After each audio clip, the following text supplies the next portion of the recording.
Hello guys, good morning. Good morning, good morning, good morning. So makulimlim. Ito, nilagyan na pala natin ng trellis yung iba nating pipino. Ayan. Ayan na siya. Ito yung binaha. Ilan na lang yung natira. Ang daming patay. Buti na lang ito may natira pa.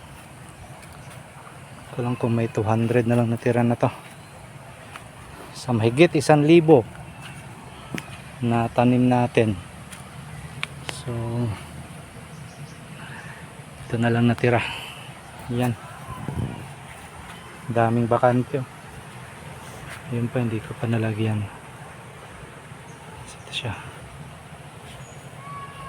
Parang kukulangin yung net ko. Order muna tayo ulit. Ayun pa, ilang plat pa to, 8 plat pa yung lalagyan natin, saka yung 4 din dun sa kabila. Ayan, 4 pa lang yung nalagyan natin.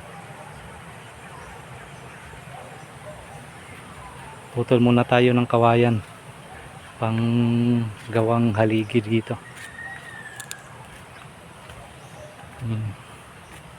So pati yung nandun, doon taniman ko na lang siya ng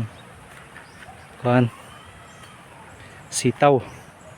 So may pinunlan ako doon na 500 plus na seeds. West pala yung seeds natin na yun.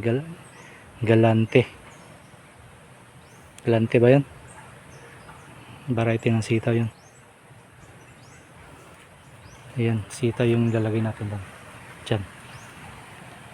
Ayan. Umulan din kagabi. Kala ko nga hanggang umaga na rin kasi malakas din yung ulan na yan.